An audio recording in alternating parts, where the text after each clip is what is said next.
कुंज विहारी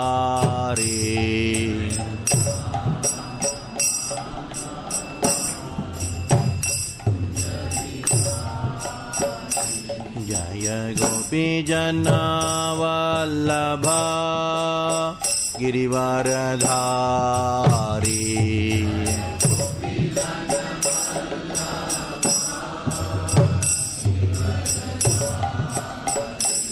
जय गोपी जना वल्लभा गिरिवरधारी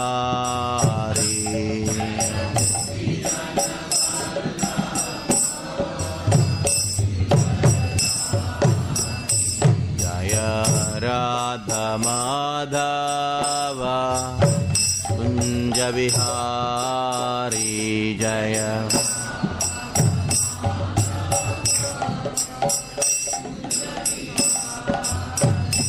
जय राधा माधव कुंज विहारी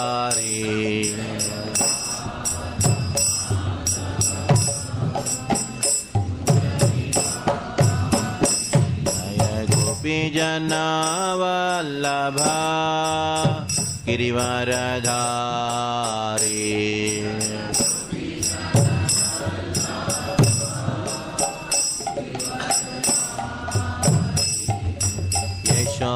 यशोदानंदन व्रजजन रंजन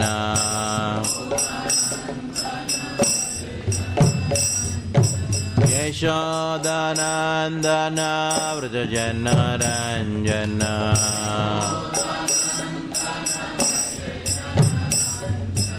यमुना तीरा वनचारी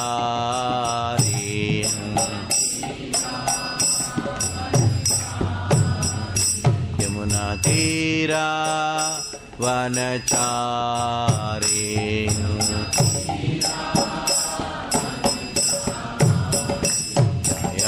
राधा माधव कुंज विहारी जय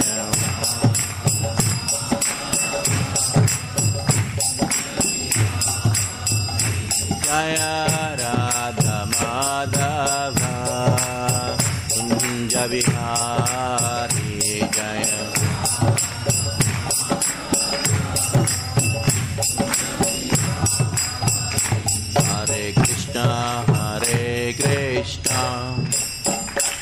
Krishna Krishna Hare Hare Hare Rama Hare Rama Rama Rama Hare Hare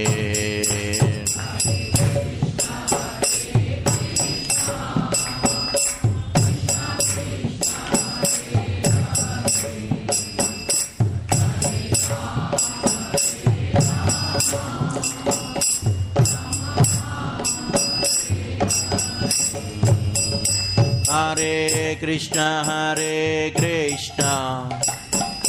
Krishna Krishna Hare Hare Hare Rama Rama Rama Hare Hare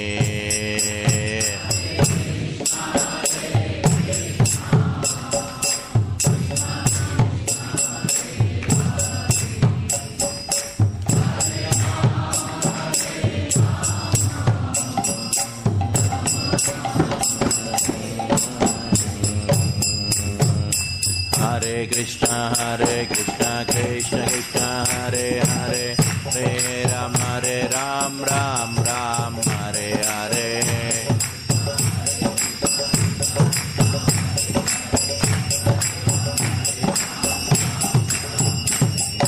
Hare Krishna Krishna Krishna Hare Hare Hare Rama Ram Ram Hare Hare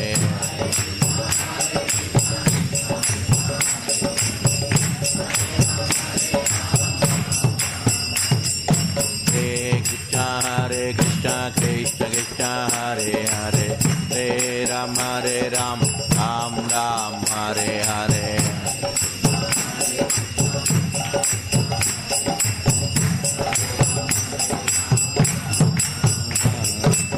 Hare Krishna Krishna Krishna Hare Hare Hare Rama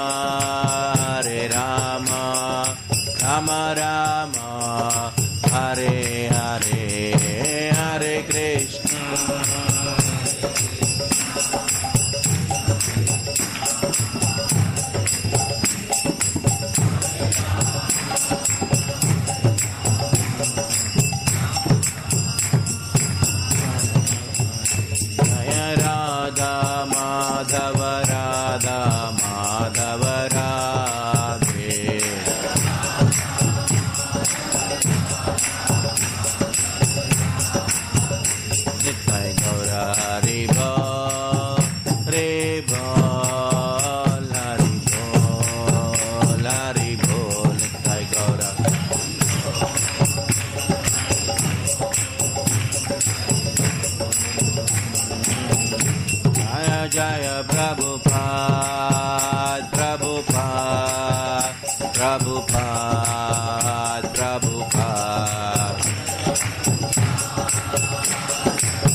Srila Prabhupada की जय।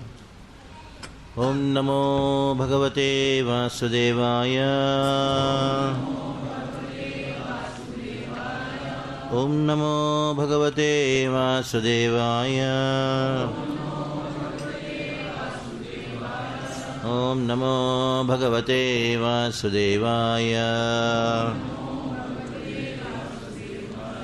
नारायणं नमस्कृत्य नरं चैव नरोत्तमं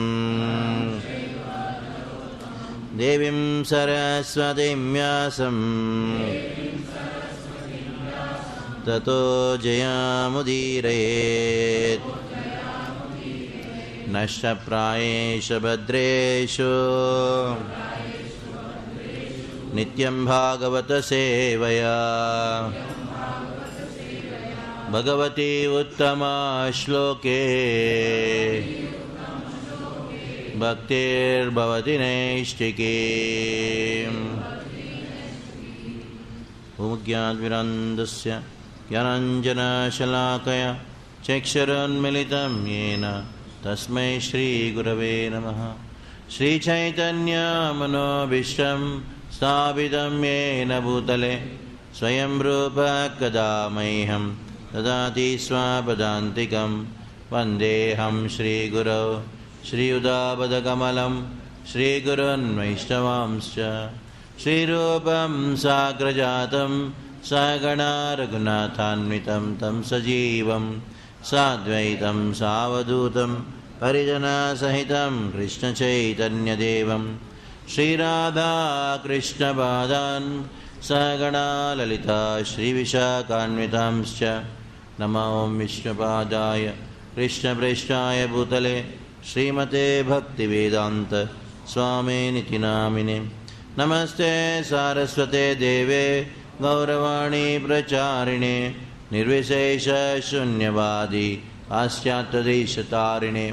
नमो विष्णुपादाय कृष्णप्रेष्ठाय भूतले श्रीमते भक्तिसिद्धान्त सरस्वतीनिति नामिने।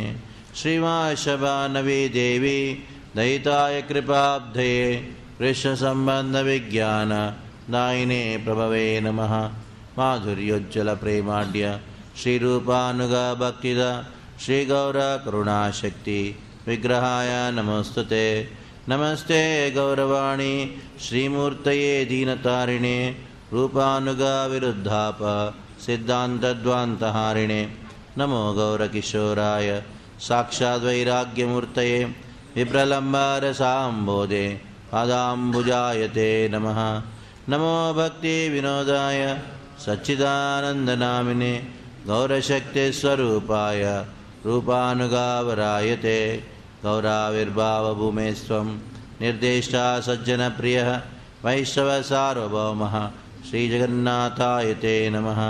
वाञ्छाकल्पतरुभ्यश्च कृपासिन्धुभ्य एव च पतितानां पावनेभ्यो वैष्णवेभ्यो नमो नमः। नमो महावदन्याय कृष्णप्रेमप्रदायते कृष्णाय कृष्णचैतन्य नाम्ने गौरत्विषये नमः।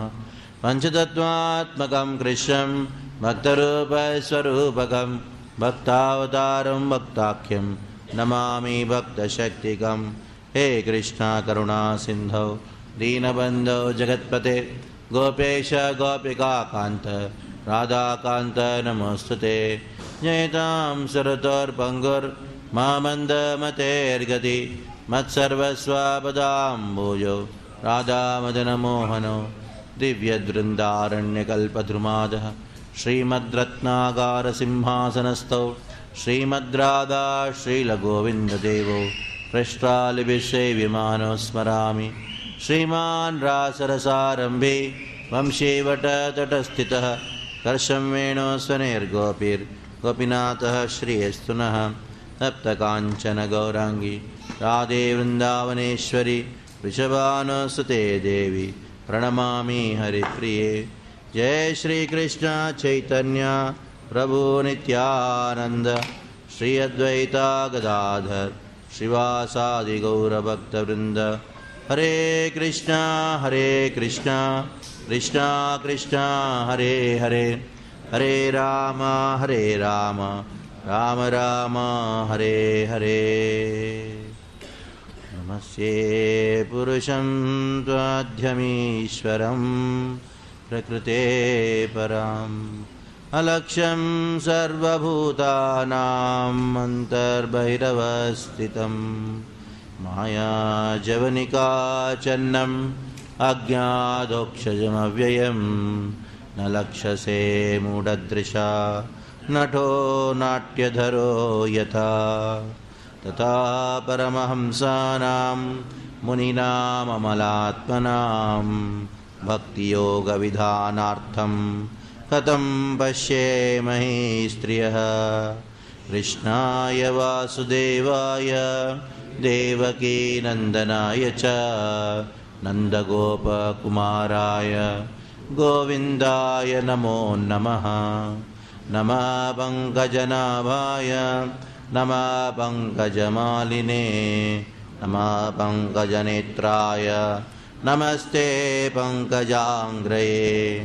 यथा ऋषिकेशकलेन देवकी कंसेन रुद्धादिचिरं सुचार्पिता विमोचिताहं सचात्मजा विभो त्वयैव नाथेन मुहुर्विपद्गणात् विशान्महाग्ने पुरुषाददर्शनात् असत्सभाय वनवासकृच्छतः मृधे मृधेनेकमहारथास्त्रतो द्रौम्यस्त्रतश्चास्म हरेरभिरक्षिता विपदा सन्तुता शश्वत् तत्र तत्र जगद्गुरो भवतो दर्शनं यत् अपुनर्भवदर्शनम् जन्मैश्वर्यश्रुतश्रीभिरेदमानमदः पुमान् नैवार्यत्यभिधातुं वै त्वामकिञ्चन गोचरम्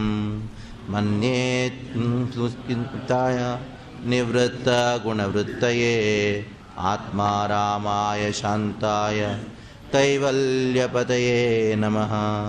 मन्ये त्वां कालमीशानम् अनादिनिधनं विभुं समं चरन्तं सर्वत्र भूतानां यन्मितः कलिः न वेद कश्चित् भगवांश्चिकीर्षितं तवेहमानस्य नृणां विडम्बनं न यस्य कश्चित् दयितोश्चिकर्हि चेत् द्वेषश्च यस्मिन् विषमामतेर्नृणां जन्म कर्म च विश्वात्मन् अधस्या कर्तुरात्मनः तिर्यन् ऋषिषु यादुषु तदत्यन्तविडम्बनं गोप्या ददे त्वयि कृतागसिदाम तावत् याते दशाश्रुकलिलाञ्जनसम्भ्रमाक्षं वक्त्रं निनीय भयभावनया स्थितस्य सा मां विमोह्यति बिर्यप्यद्विभेति केचिदाहुरजं जातं पुण्यश्लोकस्य कीर्तये यदोः प्रियस्यान्वावये मलयस्येव चन्दनम् अपरे वसुदेवस्य देवक्यां याचितोऽभ्यगात् अजस्त्वं यस्य क्षेमाय वदाय च सुरद्विषाम् आरावताराण्यन्ये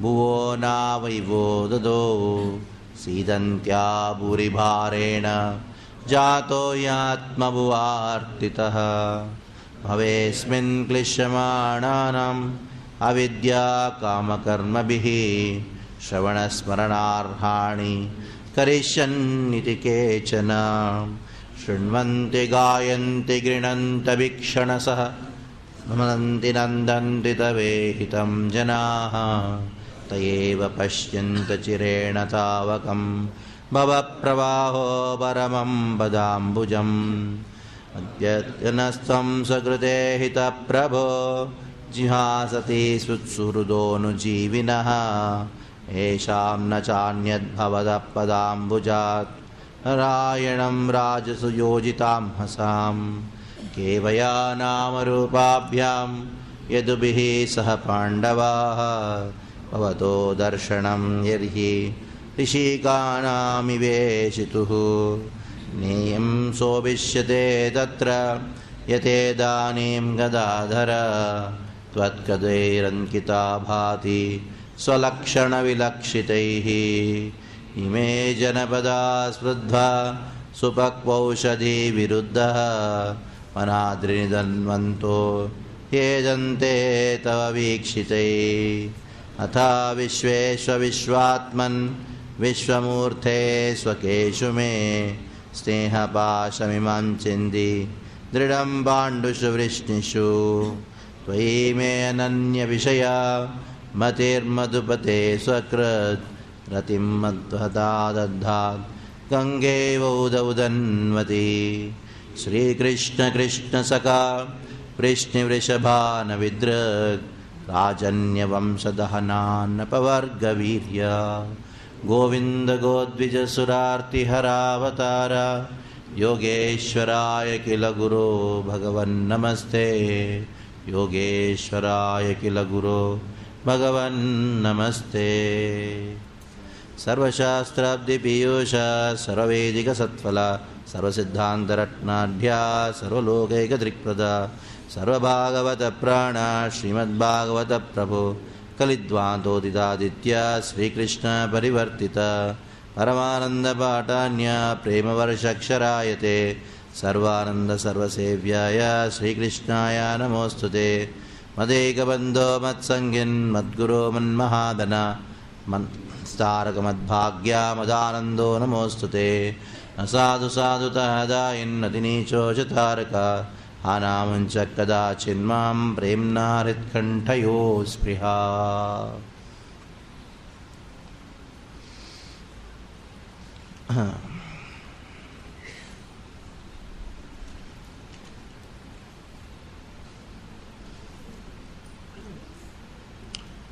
कुंती महारानी की प्रार्थनाओं के अंतर्गत हम कल कैसे भगवान को लोग नहीं जान पाते या क्यों नहीं जान पाते उसके विषय में हमने चर्चा किया।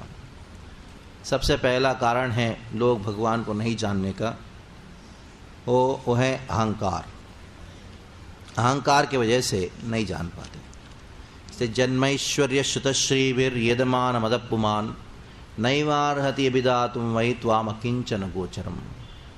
तो कुंती महारानी कहती हैं, हे भगवान, आप अकिंचन गोचर है, अकिंचनों के द्वारा ही आप जान सकते हो। लेकिन जिनके पास ये चार चीज़ें हैं, जन्म, ऊंचे परिवार में जन्म लेना, ऐश्वर्य, श्रुता, श्री, ये चार चीज़ों से अहंकार उत्पन्न होता है। अहंकार जो है वो आपको प्राप्त करने के लिए नैव अर्हति, ये डिस्क्वालिफिकेशन बन जाता है। तो वैसे हमने इसके ऊपर कल चर्चा किया था किस प्रकार ये चार चीज़ें होना समस्या नहीं है। समस्या जो है इन चार चीज़ें मेरे पास है, मैं ये हूँ, मैं धनवान हूँ, मैं ब्राह्मण हूँ या मैं बड़े परिवार में जन्म लिया हूँ, मैं विद्वान हूँ या मैं सुंदर हूँ, ये समस्या है। समस्या सुंदरता सुंदर होने में नहीं है, ये सोचने में कि मैं सुंदर हूँ। समस्या धन होने में समस्या नहीं है, ये समस्या ये सोचना कि मैं धनवान हूँ, इसको अहंकार कहा जाता है। तो अगर किसी के पास ये 4 चीज़ें हैं तो अहंकार को दूर करने के लिए तो इनको सेवा में लगाना चाहिए, जिसके द्वारा हम सेवा की भाव से अहंकार से मुक्त होंगे, तब भगवान को प्राप्त करने का अधिकारी बनेंगे। अगर आप देखेंगे जन्म ऐश्वर्य श्रुत श्री, ये असुर को सूचित किया जाता है। आप पिछली बार एक बार आया था तो डेमन्स इन वृंदावन, इसके ऊपर सेमिनार दिया था इधर। तो उधर जन्म, बड़े ऊंचे परिवार में जन्म लेने का अहंकार किसका था? ब्राह्मणों को था। भगवान ने द्विज पत्नियों को उद्धार करके ब्राह्मणों का अहंकार था बड़े ऊंचे परिवार में जन्म लेने का, उनको उन्होंने खंडन किया, उनको नाश किया। जन्म ऐश्वर्य, बड़े संपत्ति, नल कुबेर मणिग्रीव, ये दोनों कुबेर के पुत्र हैं। उनको इतना अहंकार था कि हमारे बराबर का कोई नहीं है, हम धन के साथ कुछ भी कर सकते हैं। धन से उत्पन्न अहंकार जो है ये, इसकी वजह से व्यक्ति नशा करता है, विचार करता है, भले उनके पास कोई गुण क्यों ना हो, कुछ भी गुण नहीं है, लेकिन फिर भी वो डंबित हो जाता है। ये धन ऐसा चीज़ है, व्यक्ति को इतना मूर्ख बना देता है। भले वो सुंदर नहीं है, लेकिन फिर भी लोग बोलते हैं बहुत सुंदर हो, क्योंकि धन है उनके पास, तो मान के बैठ जाता है। इसलिए अहंकार भी 2 प्रकार का, एक है सच में सुंदर है और ये मान के बैठा कि मैं सुंदर हूँ। दूसरा है बंदर जैसा, लेकिन फिर भी सोचता है कि मैं सुंदर हूँ, इसको डंभ कहा जाता है, डंभ। जैसे नलकुबेर मणिग्रीव का अर्थ है जिनका गले के ऊपर कड़ा मणि जैसा था, दिखते में एकदम बिल्कुल बदसूरत थे वो, लेकिन उनको ऐसा था कि बस दुनिया में हमारे जैसा कोई हीरो है ही नहीं, क्योंकि सब लोग स्तुति करते थे, वाह वाह कितना सुंदर हो, क्योंकि धन है ना। कोई अगर स्तुति करता है, धनवान को थोड़ा धन मिलता है, धन की आशा रहती है। तो जन्म ऐश्वर्य श्रुता और जन्म, ये दोनों साथ में था कृष्ण ने। श्रुता जो है तृणावर्त को सूचित करता है। तृणावर्त का जो अहंकार था ये श्रुता, ये 4 चीज़ों से उत्पन्न हुआ जो अहंकार है, उनमें से 4 में से सबसे डेंजरस है श्रुता। श्रुता मतलब विद्वत्ता। विद्वत्ता से उत्पन्न अहंकार जो है हमको इतना धोखा दे देता है। जैसे तृणावर्त ने सोच किया था कि मैं कृष्ण को पकड़ लिया अपने हाथों में और उसको उड़ा के लेके जा रहा हूँ, लेकिन कृष्ण ने भी ऐसा बताया, ठीक है मुझे जितना ऊपर जाना है तो लेके जाओ। तृणावर्त को ऐसा लग रहा था कि मैंने अपने पूरा संसार को मुट्ठी में बांध लिया है, कृष्ण को पकड़ लिया है, उसको ऊपर लेके जाऊंगा, उसको मार दूंगा, ऐसा सोच रहा था। लेकिन जब समय आया तो क्या हुआ, ऊपर जाने क्या, ऊपर से धाड़ करके नीचे गिर पड़ा। और जितना ऊपर जाता है और जितना ऊपर से नीचे गिरता है उतना उसको हानि होती है कि नहीं। ये श्रुता इस प्रकार की विद्वत्ता। जो विद्वान व्यक्ति सोचता है कि बस मैं भगवान को अपनी मुट्ठी में बांध लिया, सारे शास्त्र जानता हूँ, सब जानता हूँ, मेरे बराबर को कोई नहीं। तो विद्वत्ता से उत्पन्न जो अहंकार है, उस अहंकार में वो व्यक्ति ज़्यादा अपराध कर बैठता है। धन से उत्पन्न हुआ अहंकार से इतना अपराध नहीं कर बैठता है, क्योंकि कहीं ना कोई इसको मालूम है कि लोग मुझे वाह कर रहे हैं क्योंकि मेरे पास धन है। उसको मालूम है मेरे पास है ही नहीं, लेकिन फिर भी धन है ना, धन उसको अंधा बना देता है। वैसे जन्म भी, और जन्म ऐश्वर्य श्रुत श्रीवीर, सुंदरता भी से उत्पन्न हुआ अहंकार है। जैसे इंद्र को भी अहंकार था, उनका पोष था, पोष से उत्पन्न हुआ अहंकार है, लेकिन जल्दी सुधर गया, लेकिन तृणावर्त को मरना ही पड़ा। तो ऐसे ऐसे अनेकों चीज़ें चर्चा किया जा सकता है, लेकिन बात है कि सबसे पहला अयोग्यता क्या है, अहंकार। दूसरा श्लोक में नमो अकिंचन वित्ताय निवृत्त गुणवृत्तये आत्मारामाय शांताय कैवल्यपतये नमः। कल इसके ऊपर हमने चर्चा किया कि आत्मारामाय शांताय कैवल्यपतये नमः। कृष्ण जो हैं भक्तों से इतना प्रेम करते हैं कि, क्योंकि इतना प्रेम करते, जैसे एक अमीर व्यक्ति, एक धनवान व्यक्ति, ये लोभी व्यक्ति धन से प्रेम करता है। धन से प्रेम करता है, कैसे प्रेम करता है, उसको सुरक्षित रखता है। जितना धन से प्रेम करता है एक व्यक्ति, उसी प्रकार भगवान भक्तों से प्रेम करते हैं। भक्त जो हैं भगवान के धन है, इसलिए उनको कहा गया है नमः अकिंचन वित्ताय। अकिंचनों को अपना वित्त, अपना धन मान के बैठते हैं। क्यों? क्योंकि अकिंचन जो है निवृत्त गुणवृत्तये, निवृत्त हो चुके हैं, गुणवृत्तियों से निवृत्त हो चुके हैं। ये गुणवृत्ति मतलब क्या है? गुणवृत्ति का मतलब है कि इस सांसारिक वस्तुओं के प्रति आसक्ति जो है, सात्विक हो, राजसिक हो, तमसिक हो, तो ये गुणों की वृत्ति से जो मुक्त हो चुके हैं और ये संसारिक काम क्रोध लोभ से मुक्त हो चुके हैं, वैसे लोग भगवान के लिए प्रिय हैं और उनको अपना धन मान के बैठते हैं। तो इतना हद तक कि भगवान को आत्माराम कहा गया है। आत्माराम मतलब उनको कोई चीज़ की आवश्यकता नहीं है, वो किसी के ऊपर निर्भर नहीं करते, अपने आप में आनंद लेते हैं। लेकिन इतना आत्माराम होने पर भी भक्तों के ऊपर ऐसा निर्भर करते हैं जैसे एक लोभी व्यक्ति धन के ऊपर निर्भर करता है। आत्माराम होने पर भी ये कृष्ण का स्वभाव है। तो ये कृष्ण का स्वभाव दूसरा कारण है कि अभक्त लोग जान नहीं पाते। कृष्ण का निजी स्वभाव ऐसा है कि कोई अभक्त उनको जान नहीं सकता। दूसरा, भक्त लोगों को कैसे देखभाल करते कृष्ण? शांताय, मतलब भक्त कुछ गड़बड़ भी कर देता है, गलत भी कर देता है, मतलब भी शांत रहते हैं। वो उनका ज़्यादा जैसे बच्चे कुछ गलत करते हैं, माँ ये थोड़ी ना बोलती है कि माता पिता थोड़ी ना बोलते, कभी बोल भी देते ठीक है चले जाओ घर से, लेकिन फिर भी उनका मूड ये नहीं रहता तुम जल्दी चले जाओ घर से, वापस उसको कैसे भी करके प्रेम से रखना, उस प्रकार की भाव रहता है। कैवल्य पतये नमः, कैवल्य पतये नमः का अर्थ क्या है? जो भक्त कैवल्य की ओर जाना चाहते हैं। कैवल्य का अर्थ है भक्ति। मान लो कोई कमी भी पड़ जाता है उसमें, जैसे एक पति पत्नी को देखभाल करते हैं वैसे भगवान भक्तों को देखभाल करते हैं। भक्तों के प्रति उनका विशेष लगाव है, संपत्ति है, भक्तों को अपना संपत्ति मानते हैं। इसलिए जो अभक्त होते हैं, दुष्ट होते हैं, उनको भगवान को जानना, प्राप्त करना बहुत मुश्किल है।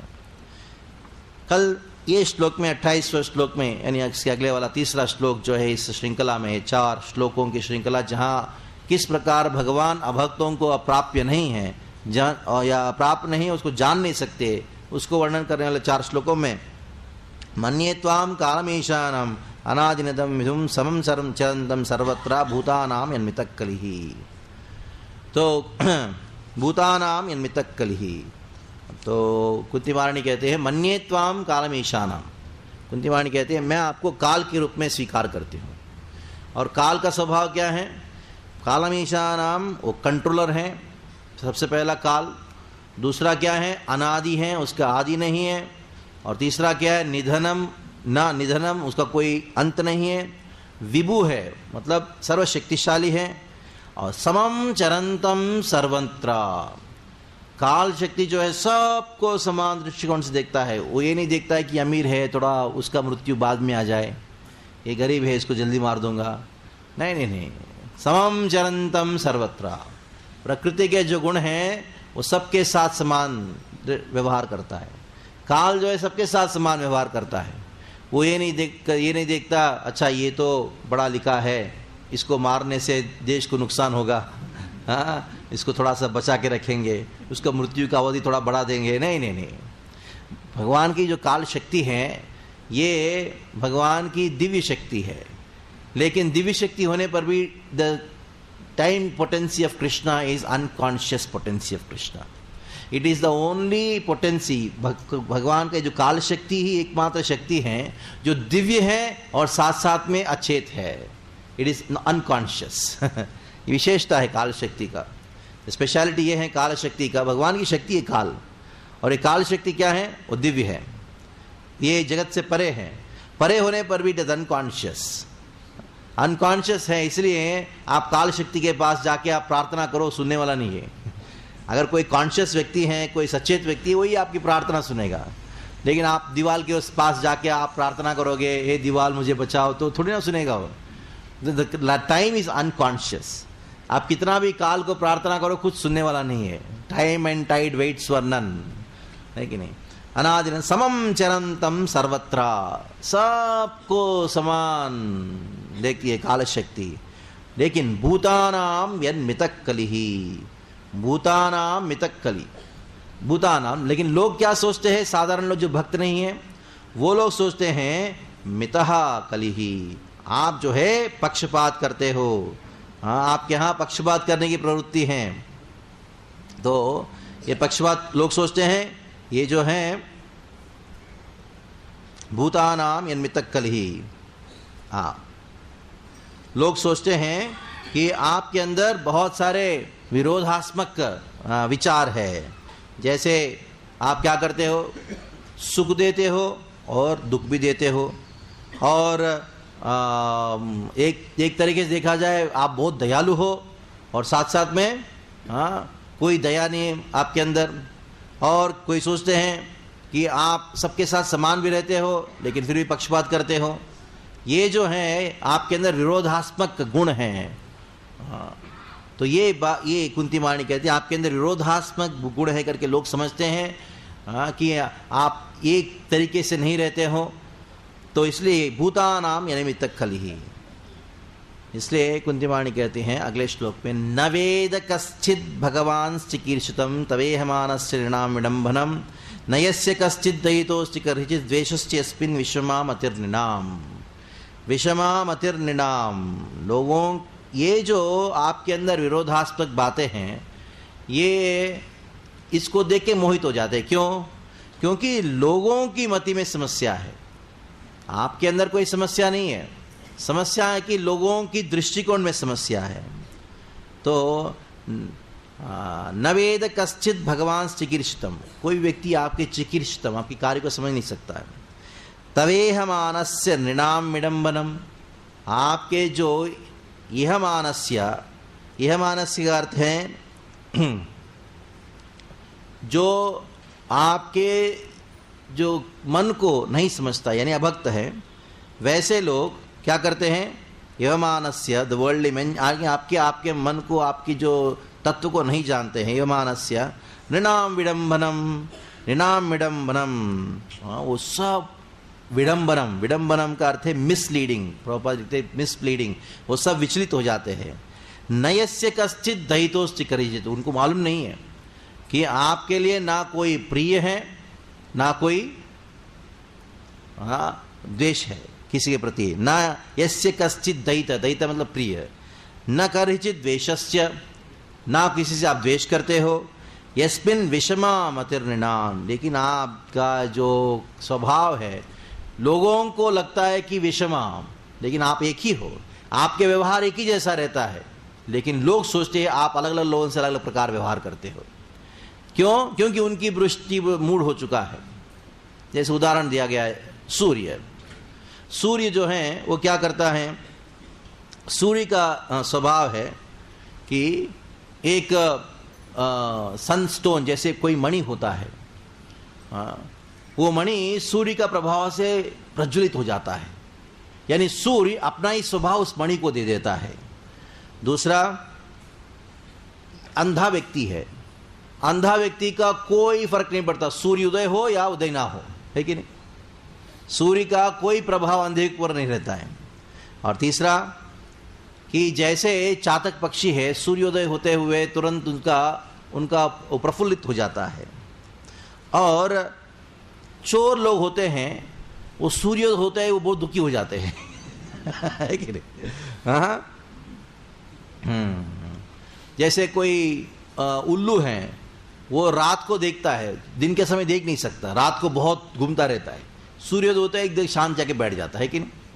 तो सूर्य जो है चातक पक्षी को वो प्रफुल्लित कर रहा है, वही उल्लू को दुखी कर रहा है, और सूर्य जो है चोरों को दुखी कर रहा है और अंधे को कुछ फर्क नहीं पड़ता है, और वही सूर्य जो है जो मणि है उनको अपना ही स्वभाव प्रदान कर रहा है। देखिए सूर्य के मन में ऐसा कुछ है विचार, देखो ये अंधा है ना, इसके ऊपर मैं कुछ देखूंगा नहीं, ये चोर है ना इसको पकड़वाऊंगा, सूर्य ऐसा सोचता है नहीं, सूर्य अपना काम कर रहा है कि नहीं, सूर्य में कोई फर्क नहीं है। सूर्य का उदय होता है वही प्रज्वलित वही रोशनी अंधे को भी देता है, और जिसका आंख है वही उसको भी देता है। वो सूर्य चोरों को भी उतना ही प्रभाव से अपनी रोशनी प्रदान कर रहा है, लेकिन अपने लोग अलग अलग प्रकार की लोगों की वजह से लोग सोचते हैं भगवान भी अलग अलग प्रकार के हैं, या उनमें भी कुछ मितक खली मतलब उनके अंदर मिथ्या, कभी वो एक तरीके से रहते हैं कभी एक तरीके से रहते हैं। नहीं, एकम सत्य प्रबहुधा वदंती, सत्य एक ही है, लेकिन अलग अलग प्रकार की दृष्टिकोण की वजह से लोग सोचते हैं भगवान भी अलग अलग है, अनेकों भगवान हैं। ये गलत बात है। इसलिए कुंती महारानी कहती हैं कि नयस्य कश्चित दयितोस्ति करिचित द्वेषस्य यस्मिन् विषमा मतिर्नृणाम। विषमा मतिर्नृणाम मतलब क्या है? People think just you are partial. उनके गुणों के अनुसार, जैसे कोई लाल चश्मा पहना है तो एक सफ़ेद वस्तु को लाल रूप में देखता है, कोई हरा चश्मा पहना है उसको हरा रूप में देखता है, और दोनों झगड़ा कर रहे हैं, है कि असलियत में वो वस्तु सफ़ेद है। वैसे भगवान एक है, लेकिन अलग अलग लोग अपने अपने दृष्टिकोण से अनुभव करके कहते हैं कि नहीं, अलग अलग है। इसलिए लोग आपकी तत्व को नहीं जान पाते हैं, क्योंकि अपने अपने स्वभाव के द्वारा, अपने अपने गुणों के द्वारा ढके हुए हैं। अब ये 4 श्लोकों का हमने कल चर्चा किया, जिसमें कुंती महारानी कहती हैं भगवान को जानने की अयोग्यताएं। पहला श्लोक में उन्होंने कहा कि अहंकार, दूसरा श्लोक में कहा कि भक्ति नहीं होने की वजह से लोग आपको नहीं जान पाते हैं। तीसरा श्लोक में उन्होंने कहा कि कालमीशानां मन्येत्वां कालमीशानां अनादिनिधं समं चरन्तं सर्वत्र भूतानां मितक्कलिः। लोगों के भूतानां मितक्कलिः, ये तीसरा श्लोक में समम चरंतम सर्वत्र भूतानां मितक्कली। तीसरा और चौथा श्लोक का सब्जेक्ट एक ही है। लोगों की अपनी अपनी धारणाओं की वजह से लोग सोचते हैं कि भगवान अलग अलग है, यानी अपना जो प्रकृति के द्वारा बंधे होने की वजह से लोग उनको जानते नहीं है। अभी हमने कुंती महारानी का जो प्रार्थनाओं में से सबसे पहला 3 श्लोकों में तत्व निरूपण हुआ है, बाद के 2 श्लोकों में गुणों का वर्णन हुआ है, बाद में 3 श्लोकों में भगवान की लीलाओं का वर्णन हुआ है, और बाद के जो 4 श्लोकों में कौन भगवान को नहीं जान सकता है, भगवान को नहीं जानने का कारणों का वर्णन हुआ है। अभी भगवान को नहीं जानने का कारण वर्णन होने के बाद अभी इधर 2 श्लोकों में 30वां और 31वां श्लोक में कुंती महारानी भगवान की तत्व की निरूपण कर रही है। She is describing the real nature of Krishna. क्या है भगवान का तत्व, क्या है? जैसे आप सब भगवद्गीता में जानते हो, जन्म कर्म च मे दिव्यम एवं यो वेत्ति तत्वतः त्यक्त्वा देहम पुनर्जन्म नैति मामेति सोचना।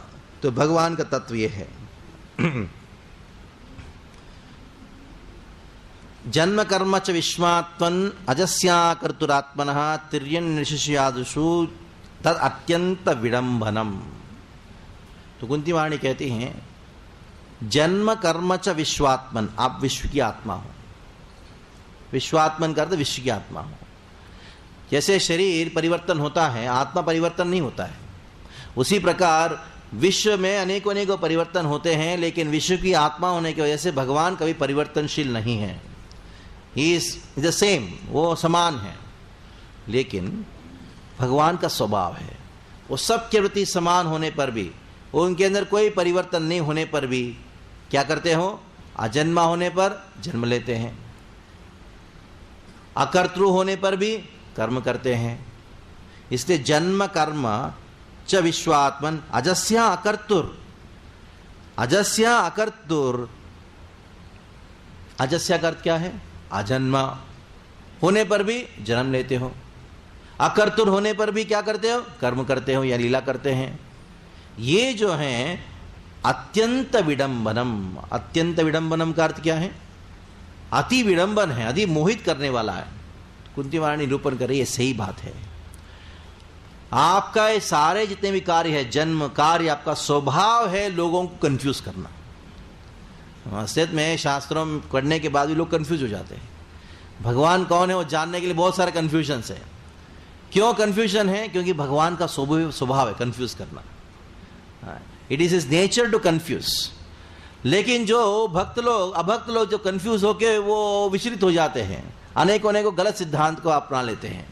लेकिन जो भक्त होते हैं, ये भगवान के अलग अलग प्रकार के व्यवहार जो है, परस्पर विरोधात्मक स्वभाव को जो प्रकाशित करते हैं भगवान, उसमें आनंद लेते हैं।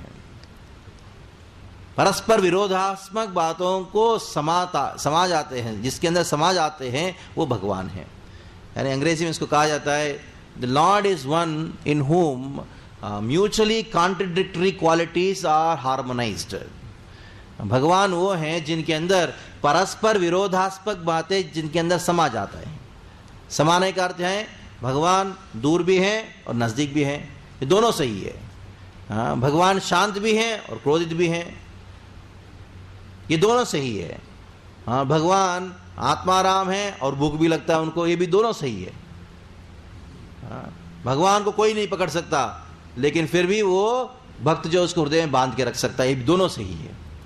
तदत्यंत विडंबनम, जैसे मैं कल आपको इस बात के विषय में चर्चा किया था कि विरुद्ध सामान्यम तस्मिन् न चित्रम, ये सूत्र को कोट किया था जो भक्तिविनोद ठाकुर ने तत्व सूत्रों में रचना किया। भक्तिविनोद ठाकुर इस बात को कहते हैं विरुद्ध सामान्यम, विरुद्ध का अर्थ है विरोधात्मक जो भावना है, सामान्यम का अर्थ क्या है, जो दोनों विरुद्ध बातें एक ही समय रह सकता है। विरुद्ध सामान्यम तस्मिन् न चित्रम, न चित्रम का अर्थ है इट इज नो अस्टानिशमेंट, उसमें कोई विचित्रता नहीं है, स्वभाव है कृष्ण का। इस बात को कुंतीमाणी कह रही है। क्या कहती हैं? तदत्यंत विडंबनम, क्योंकि भगवान आप आत्मनः, आप पूर्ण तरीके से आध्यात्मिक स्तर में होने पर भी तिर्यक निशिशु यादुषु, अलग अलग योनियों को धारण करते हो, अलग अलग रूपों को धारण करते हो। जैसे कभी कभी जानवर के रूप में आते हो, कभी मछली के रूप में आते हो, कभी मनुष्य के रूप में आते हो। ये समझना अत्यंत विडंबन है। और ये क्यों करते हो आप? उस श्लोक को, ये आज के श्लोक से हम शुरू करेंगे, 31 श्लोक। वो कुंतीमाणी कहती है आपका एक ही काम है, ये विडंबन जो है, इस प्रकार का आप विरोधात्मक बातों को क्यों प्रकाशित करते हो? इसलिए प्रकाशित करते हो ताकि भक्त आपका आनंद ले और आप भक्तों के साथ आनंद ले। क्योंकि विरोधात्मक बातें नहीं होता है कि आनंद नहीं होता है। इस जगत में भी हम देखते हैं कि मान लो जी एक परिवार है, एक पति पत्नी है, अगर सब शांति से चल रहा है तो मजा नहीं आता है कि नहीं? क्रोध भी होना चाहिए, प्रेम भी होना चाहिए, है कि नहीं? अगर गुस्सा होता नहीं है तो प्रेम का प्राकट्य नहीं होता है। बीच में कभी होना चाहिए कि बस मैं घर से चली जाऊंगी, तब थोड़ा प्रेम बढ़ता है। नहीं तो ऐसे बैठे हैं तो शांति से बैठे, कुछ मजा नहीं आता है कि नहीं? जब ये एकदम थर्ड क्लास, ये जो भौतिक जगत का ये जो संबंधों में इस प्रकार का चीज है, तो आध्यात्मिकता में तो होना ही चाहिए, है कि नहीं? Variety is spice of life. वो भी वैरायटी कैसे होना चाहिए? परस्पर विरोधात्मक बातें। तो इस बात को इधर कुंती महारानी दामोदर लीला का स्मरण कर रही है। स्मरण करते हुए कहती हैं, हे भगवान, मैंने एक बार वृंदावन आई थी, गोकुल आई थी, गोकुल में लीला मैं देखी थी, उसको लीला को वर्णन कर रही है।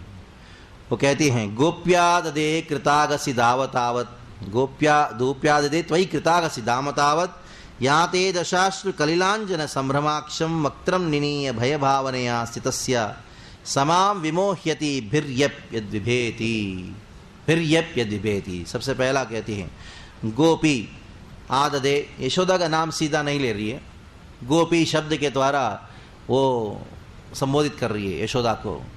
क्योंकि अगर कोई विशेष तरीके से नाम लिया जाए तो हो सकता है कि इसके बराबर कोई और हो, है कि नहीं? यशोदा की महिमा को गुणगान करते हुए कुंती महारानी कहती है गोपी।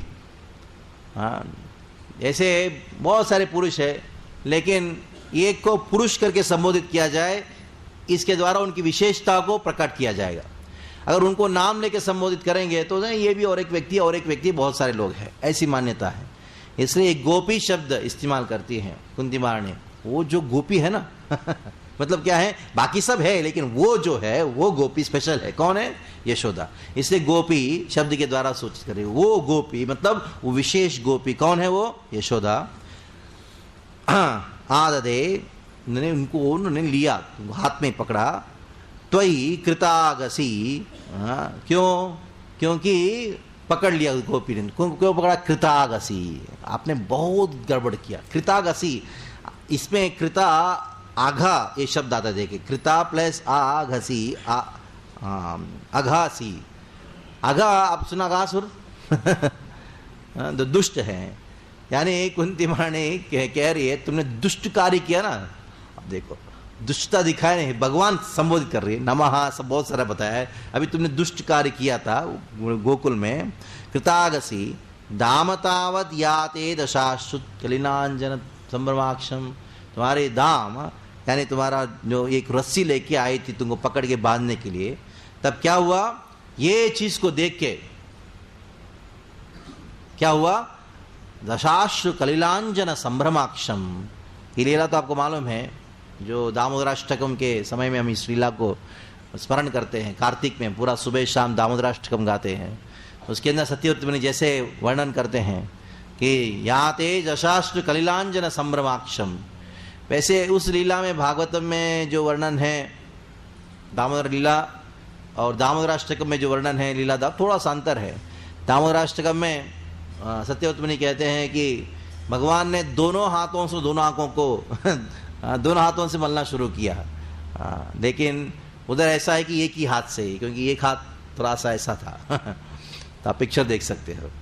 तो इधर याते दशाश्रु कलिलांजन संभ्रमाक्षम, संभ्रमाक्षम उनकी आंखों में पूरा पानी भर गया था और आंखों का जो काजल है पूरा चेहरे पे लग गया था। वक्त्रम निनीय, वक्त्रम निनीय, वक्त्रम मतलब उनके चेहरा, निनीय मतलब झुके हुए थे। वक्त्रम निनीय भय भावनया स्थितस्य, कृष्ण भयभीत होते हुए, श्रीदस भयभीत होते हुए एकदम टेढ़ा खड़े हैं, आपको पूरा चित्र मालूम है। भय भावनया स्थितस्य समाम विमोह्यति, ये मुझे मोहित करता है। कुंती महारानी कहती हैं हे कृष्ण, बड़ा ये जो दृश्य मुझे बड़ा मोहित कर रहा है। क्यों मोहित कर रहा है? क्योंकि भय समाम विमोह्यति भिर्यप्यधिबेति, भय स्वयं जिनसे भयभीत हो जाता है वो अभी भयभीत है यशोदा से। अभी ऐसा कैसे समझे इसको? ये आपका स्वभाव है। ये स्वभाव क्यों है? क्योंकि जिसके द्वारा, ये स्वभाव के द्वारा ही आप भक्तों को मोहित करते हो। और जब तक भक्तों को मोहित नहीं किया जाता है तो लीला संपन्न नहीं होता, लीला संपन्न नहीं होता है तो आनंद नहीं होता है।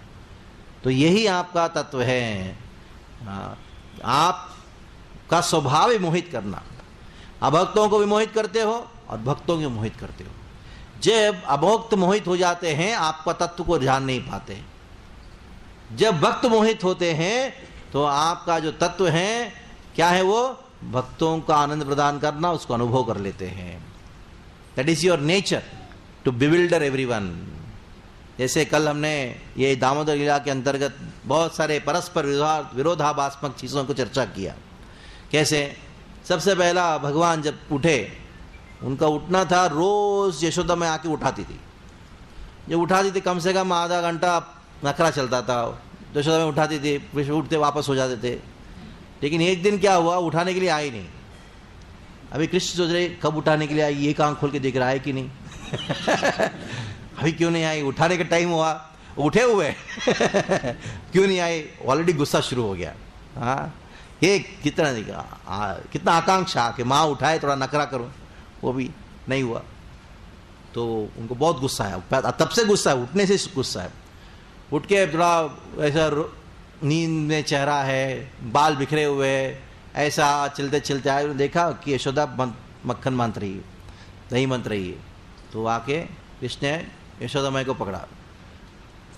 यशोदा माई ने कृष्ण को देखा, बाल बिखरे हुए हैं और एकदम नींद की आंख है, और उनको पता लगा अभी अरे बच्चे भूख लग रही होगी, तो तुरंत यशोदा ने भूख पिलाया।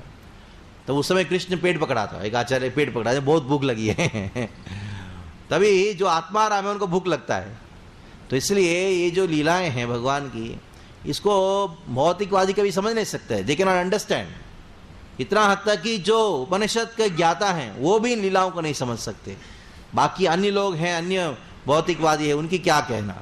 इसलिए मायावादी लोग और अनेकों ज्ञानी लोग, योगी लोग भगवान की तत्व को नहीं जान सकते, दे कैन नॉट। इसलिए ब्रह्म संहिता में अनेकों शास्त्रों में कहा गया है, भगवान वेदेषु दुर्लभम अदुर्लभम आत्मभक्तो। बाकी सब चीज की क्या कहना। ब्रह्मा जी स्वयं भगवान की तत्व को नहीं समझ पाए। वेदों का सबसे पहला ज्ञाता वो ब्रह्मा जी स्वयं वो भगवान को नहीं समझ पाए। जब कृष्ण लीला कर रहे थे, कृष्ण बीच में बैठे और सब ग्वाल बाल आजू बाजू में बैठे और वो झूठा खा रहे हैं। कृष्ण ग्वाल बालों की झूठा खा रही है। देख के ब्रह्मा जी हैरान हो गए, ऐसा कैसे हो सकता है, भगवान जो है हविष यज्ञ में हविष खाते हैं, यानी जो शुद्ध भोजन है, घी से बना हुआ है, चावल घी से बना हुआ अच्छा सा भोजन है, वो यज्ञ में अर्पण होता है, शुद्ध चीज़ें अर्पण होता है। अभी इधर क्या करे, ये थोड़ी ना भगवान हो सकते हैं। इसलिए the bewildering nature of Krishna, Krishna bewilders everyone, Krishna bewilders devotees also. इस प्रकार कुंती महारानी इन विरोधात्मक बातों को चर्चा कर रही है। और यशोदा को देख के डर के मारे भाग रहे, और यशोदा ने पकड़ लिया। भक्त्यैव बद्धम, केवल भक्ति के द्वारा भी भगवान बंधे जाते हैं। इस बात को सारे जगत को आख्यापयन्तम, आख्यापयन्तम मतलब सारा जगत को घोषणा करना चाहते हैं, देखो भक्त ही मुझे बांध सकता है। और बांधने के बाद कृष्ण क्या कर रहे हैं, अभी डरे हुए यशोदा से, और मैं रो रहा हूं, आंखों से आंसू गिरा रहे हैं। ये सारे जो लीलाएं कुंती महारानी वर्णन कर रही हैं, करके कहती है, हे भगवान, मोहित करना आपका स्वभाव है। सार रूप में जो लोग भक्त अभक्त लोग मोहित हो जाते हैं, अहंकार के वजह से मोहित हो जाते हैं। दूसरा, आपके भौतिक गुणों की वजह से, लुप्त होने की वजह से मोहित हो जाते हैं। तो आपके प्रति दुर्भावना होने की वजह से आप पक्षपात करते हो, उस प्रकार उसकी वजह से मोहित हो जाते हैं। लेकिन अभक्त लोग, भक्त लोग भी मोहित हो जाते हैं। लेकिन किसकी वजह से मोहित हो जाते हैं, आपका जो स्वरूप है, क्या स्वरूप है, माधुर्यमय स्वरूप है, जो वास्तविक तत्व है, लोग भक्तों को आनंद करने का जो आपका स्वभाव है, उस स्वभाव की वजह से मोहित हो जाते हैं। मोहित होना आपका स्वभाव है, मोहित करना आपका स्वभाव है। To bewilder people is your nature, so but let us take part. हम भक्त होके भगवान का ये जो मोहित करने का स्वभाव है उसके अंदर डूब जाए, नहीं तो भक्त होके लोग मोहित होते हैं और दुखों को अनुभव करते हैं। ये सब्जेक्ट होने के बाद अभी 4 श्लोकों को उच्चारण किया गया है। भगवान की प्राकृतिक प्रकट क्यों होते हैं, या अवतार क्यों लेते हैं, ये 4 श्लोक है। यानी ऐसे श्लोकों की श्रृंखला में जाए तो भागवतम के अनुसार 8वां अध्याय का पहला स्कंद का 32, 33, 34 और 35, ये जो 4 श्लोक है, दिस टॉक अबाउट, ये बताया जाएगा कि भगवान क्यों अवतरित होते हैं, वाई ही इनकारनेट्स। क्योंकि पहले कि कुछ श्लोकों में आप जानते हैं, हमने अभी चर्चा भी किया था, तिर्यन यादुषु ऋषिषु, खास करके ऋषिषु, खास करके भगवान की जो लीला अवतार हैं वो क्यों लेते हैं, उसका वर्णन कुंती महारानी कर रही है। अलग अलग लोगों की मत को वर्णन कर रही है। सबसे पहला मत कहते हैं, केचिदाहु रजम जातम पुण्य श्लोकस्य कीर्तये यदोह प्रियस्यान्वावये मलयस्येव चंदनम। तो एक सुंदर उदाहरण दे रही है, मलयस्येव चंदनम। मलय पर्वत में चंदन प्राप्त होता है। वैसे अभी तो आपको चंदन प्राप्त नहीं होगा, उधर सब मलेशिया आप जाएंगे, अभी आपको रबर के वृक्ष प्राप्त होंगे। पहले मलेशिया, मलय पर्वत मतलब मलेशिया, अभी का जो मलेशिया है, कृष्ण के समय में ऐसा था कि उधर केवल चंदन के वृक्ष थे, और वो चंदन के वृक्ष जो हैं उधर से जो शीतल हवा बहते वृंदावन तक पहुंचती थी, और वृंदावन की लीलाओं को पूरा सुगंधित कर देती थी रास में। और जगन्नाथपुरी में चंदन जो है मलेशिया से आया करता था। लेकिन अंग्रेज लोगों ने, ब्रिटिश लोगों ने क्या किया, सब चंदन को तोड़ के वृक्षों को तोड़ दिया, और बोला कि चंदन से क्या फ़ायदा, क्योंकि आप चंदन वृक्ष की जगह पे आप रबर के ट्री उगाओ, कम से कम वो रबर से मिलेगा, रबर को आप क्या टायर में लगा सकते हो, तो आपका वाहन चल सकते हैं। तो ये ऐसा पूरा देश को बर्बाद कर दिया। तो मलयस्यैव चंदनम, देखिए भागवतम में मलेशिया का बात आया है। मलयस्य इव चंदनम, ये चंदन का वृक्ष कहीं रहे तो अनेकों अनेकों नीम वृक्ष भी हो, लेकिन वो नीम वृक्ष का भी वो जो कड़वापन है उसको नाश कर देता है। इतना शक्तिशाली होता है चंदन का वृक्ष। तो भगवान का ये स्वभाव है कि चाहे कितना भी कहीं भी भगवान जाए, हाँ, भगवान चंदन जैसे हैं, कहीं भी कोई भी तथाकथित अपवित्र चीज को भी पवित्र बना देते हैं। असलियत में देखा जाए, यदु, इधर इस श्लोक में यदु का वर्णन किया गया, यदु वंश का वर्णन किया गया है। यदु के विषय में भागवतम के 10वें स्कंद के पहले शुरुआत में ही यदु का वर्णन हुआ है। हाँ, यदो हो, यदु मतलब यदुकुल में जन्म लिए भगवान, यदुकुल में भगवान जन्म लिए, क्यों लिए? क्योंकि यदुओं को आनंद देने के लिए, यदुओं का यश फैलाने के लिए। तब कोई कहे अरे ऐसा कैसे? यदु तो अपने पिताजी का आज्ञा नहीं माना था, अपने पिताजी का आज्ञा नहीं माना था। आपको मालूम है ययाति ने कहा था मेरा बुढ़ावस्था को ले लो और तुम्हारा युवावस्था मुझे दे। यदु ने कहा मैं नहीं दूंगा क्योंकि मुझे भक्ति करना है। तो इस चीज को देख के भगवान बड़े प्रसन्न हुए। मेरी भक्ति के लिए उन्होंने क्या किया? अपने पिता का आज्ञा को तिरस्कार किया। निश्चित में पिता का आज्ञा को तिरस्कार करना ये गलत बात माना जाता है, ये ठीक नहीं है। इसकी वजह से दोष, इसको दोष माना जाता है। लेकिन भगवान ने क्या किया? ठीक है, मैं प्रकट होके उस दोष को छुपा दूंगा, मैं प्रकट होके उस दोष को छुपा दूंगा, क्योंकि उन्होंने मेरे लिए ये दोष को स्वीकार किया। तो मेरे लिए जब ये यदु ने दोष स्वीकार किया, पिता का आज्ञा को नहीं मानने का दोष को स्वीकार किया, तो मैं उस दोष को दूर करने के लिए मैं कुछ भी करने के लिए तैयार हूं। मैं उनके परिवार में प्रकट हो जाऊंगा। इससे केचिदाहुर अजम जातम पुण्य श्लोकस्य कीर्तये यदोह प्रियस्यान्वावये, यदोह प्रियस्यान्वावये। प्रियस्य यदु से बहुत प्रेम की वजह से। क्यों प्रेम किया? क्योंकि यदु ने भगवान की भक्ति करने के लिए उन्होंने जो धर्म को त्याग किया, सर्वधर्मान परित्यज्य मामेकम शरणं व्रज।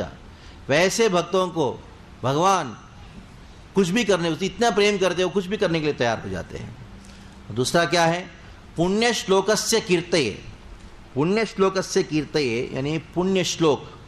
पुण्य श्लोक का अर्थ है उनके भक्त जैसे युधिष्ठिर इत्यादि, उनकी कीर्ति को बढ़ाने के लिए। तो भगवान से बड़ा कीर्तिमान कोई है नहीं, उससे बड़ा प्रसिद्ध कोई है नहीं। तो जहां भगवान जाते हैं, जहां उपस्थित हो जाते हैं, वो उपस्थित हुआ जगह भी कीर्ति को प्राप्त करता है। और जहां भगवान जिस परिवार में जन्म लेते हैं वो परिवार भी कीर्तिमान हो जाता है। अब देखिए भगवान का स्वभाव है क्या है? मैं अपनी भक्तों को ख्याति प्रदान करूंगा। जैसे अभी सब लोग वृंदावन व्रज क्यों जाते हैं? भगवान प्रकट हुए। अभी सब कुरुक्षेत्र क्यों आते? इधर भगवान ने अर्जुन को भगवद गीता सुनाया। तो भगवान की वजह से या उसके संबंधित लोगों को भी कीर्ति प्राप्त होती है। रामानंद राय चैतन्य महाप्रभु संवाद में रामानंद राय चैतन्य महाप्रभु ने पूछा, रामानंद राय सबसे ज्यादा कीर्तिमान व्यक्ति कौन है इस जगत में? Who is the most famous person? तो हमने कहा, रामानंद राय ने कहा भक्त जो है सबसे कीर्तिमान है, he is the most famous. क्यों? क्योंकि भगवान से बढ़कर कोई कीर्तिमान तो है नहीं। जो भगवान से जुड़ जाता है उनको भी कीर्ति प्राप्त हो जाता है। अभी इतना हद तक इंद्र जैसा व्यक्ति, इंद्र ने इतना दुष्ट कार्य किया, सबको मालूम है। भगवान को उन्होंने उनके भक्तों को मारने का प्रयास किया, व्रज में तहलका मचाने का प्रयास किया, लेकिन भगवान ने वैसे इंद्र के ऊपर भी कृपा किया। जब तक कृष्ण की लीला चर्चा होगी तब तक इंद्र का भी चर्चा होगी, है कि नहीं? इंद्र भी famous, Indra also became famous. Krishna से जुड़ने मात्र से कृष्ण का स्वभाव अपने अंदर आ जाता है। तो ये इधर कहा गया केचिदाहुर अजम जातम, अजन्मा होने पर भी वो जन्म लेते हैं। क्यों लेते हैं? उसका कारण क्या है? पुण्य श्लोकस्य कीर्तये। पुण्य श्लोक, द ग्रेट पायस किंग्स जैसे युधिष्ठिर इत्यादि, इन लोगों की कीर्ति बढ़ाने के लिए और भीष्म पितामह का कीर्ति बढ़ाने के लिए भगवान ने क्या किया?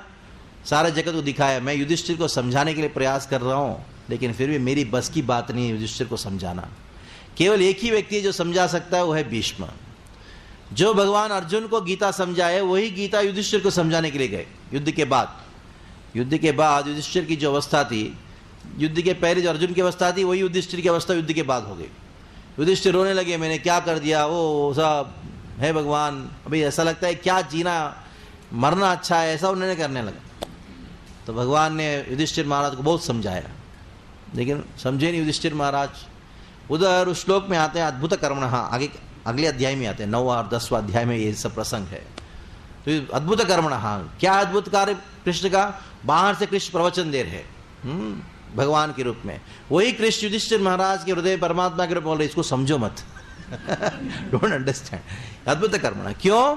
क्योंकि मैं था, मुझे भीष्म मेरा प्रिय भक्त है, उसकी कीर्ति बढ़ानी है। अभी तक भीष्म पितामह का बात हम करते हैं, क्यों? क्योंकि कृष्ण की इच्छा है। इसलिए प्रिय पुण्य श्लोकस्य कीर्ति, उनकी कीर्ति प्रदान करने के लिए यदोह प्रियस्यान्मावये। कभी कभी यदु लोगों इतना हद तक कि भगवान किसी के परिवार में जन्म ले लेते हैं, जैसे यदु के परिवार में। अभी तक कृष्ण का नाम है यादव, यदुवंश, वृष्टिवंश प्रदीप, यदुकुलनंदन, यदु का नाम। ऐसा ना, यदु को कौन पूछता है? कोई नहीं पूछता। लेकिन यदु को महान करने के लिए, उनका प्रसिद्धि ख्याति बढ़ाने के लिए भगवान ने जन्म लिया। जैसे मलयस्य इव चंदनम, मलय पर्वत में चंदन प्रकट होके हर वृक्ष को चंदन अपना गुण प्रदान करता है, वैसे भगवान यदुकुल में प्रकट होके यदु को और अन्य जितने भी राजा है उनको अपना ही कीर्ति प्रदान किया। जैसे देखा जाए, श्रील प्रभुपाद जी बहुत सुंदर बात अपने तात्पर्य में लिखते हैं। बोलते हैं कि नल महाराज, वो भी बड़े पयस बहुत अच्छे राजा थे, लेकिन उनकी ख्याति इतना नहीं है जितना यदु है। क्यों? क्योंकि कृष्ण से उनका कोई संबंध नहीं था। एक बार श्रील प्रभुपाद से किसी ने पूछा, दक्षिण भारत की बात है, तो आप बहुत सारे प्रवचन दे रहे हो, आप नल दमयंती के विषय में कुछ कहिए और सावित्री सत्यवान के विषय में कुछ कहिए। वो भी महान थे। तब प्रभुपाद ने कहा, we are nothing to do with them. तो घबरा गया। तो उन्होंने पूछा, why? Because they are nothing to do with Krishna. क्योंकि उनको कृष्ण से कुछ देना देना नहीं है, तो इसलिए हमको भी इससे कुछ लेना देना नहीं है। तो प्रभु Nala Maharaj was also celebrated great king, but he has no connection with Lord. Therefore, Yudhishthir Maharaj is meant here to be glorified. तो पुण्य श्लोक से कीर्ति, पुण्य श्लोक किसी को भी लागू नहीं होता, बल्कि युधिष्ठिर महाराज को लागू होता है। आगे कुछ ऐसे लोग हैं, अन्य लोग कहते हैं नहीं नहीं, भगवान का प्राकट्य जो है ये तो बहुत पहले की बात है, भगवान प्रकट हुए वसुदेव के लिए, वसुदेव देवकी के लिए। इसलिए अगले श्लोक में कुंती माता कहते हैं, अपरे वसुदेवस्य, अपरे मतलब कुछ और लोग, वसुदेवस्य देवक्याम याचितोऽभ्यगात् अधस्त्वं यस्य क्षेमाय वदाय च सुरद्विषाम। लोग कहते हैं कि आप प्रकट हुए हो। क्यों प्रकट हुए हो? अपरे वसुदेवस्य देवक्याम याचितो, किसी ने याचना किया था। अभी देखिए, इधर देवकी और वसुदेव ने याचना किया था, भगवान आप पुत्र के रूप में प्रकट हो जाइए। सुतपा और प्रश्नि, वसुदेव और देवकी इस पिछले जन्म में सुतपा प्रश्नि थे। ये दोनों ने बहुत योग मिश्र भक्ति किया था।